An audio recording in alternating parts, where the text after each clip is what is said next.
డిఎస్సీలో జరిగిన అక్రమాలపై విచారణ జరపాలి అన్నారు వైఎస్ఆర్సీపీ అధికార ప్రతినిధి వీరశేఖర్ రెడ్డి. పేపర్ లీక్ కు బాధ్యత వహిస్తూ మంత్రి లోకేష్ రాజీనామా చేయాలన్నారు. మొత్తం అక్రమాలపై సీబీఐతో విచారణ జరపాలని డిమాండ్ చేశారు.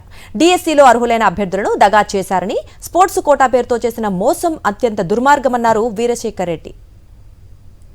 విద్యాశాఖ మొట్టమొదటిగా విడుదల చేసినటువంటి లిస్టులో, మెరిట్ లిస్టులో నవీన్ పురామా అనే అతను స్టేట్ ఫస్ట్ ర్యాంక్లో ఉన్నాడు. సో ఇతన్ని రెండో లిస్ట్ వచ్చేసరికి ఇతని పేరు ఎందుకు గాలికి కొట్టుకుపోయింది అని అడిగితే ప్రభుత్వం నుంచి సమాధానం లేదు.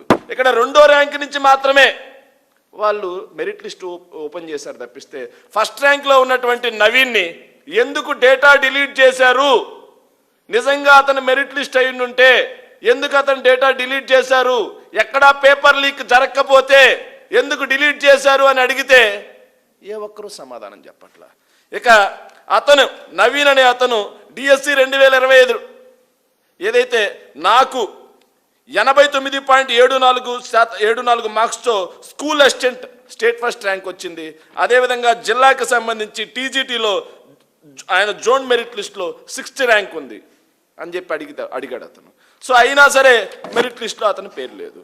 ఇది కాకుండా నా డిఎస్సి ఐడి బ్లాక్ అయింది అని చెప్పేసి అతను పెట్టినటువంటి మెయిల్, దానికి అనుకూలంగా నన్ను రేపొద్దున్నే సర్టిఫికెట్ల వెరిఫికేషన్కి రమ్మన్నారు, కానీ నన్ను బ్లాక్ చేశారు అని చెప్పేసి ఇచ్చినటువంటి లెటర్ ఇది.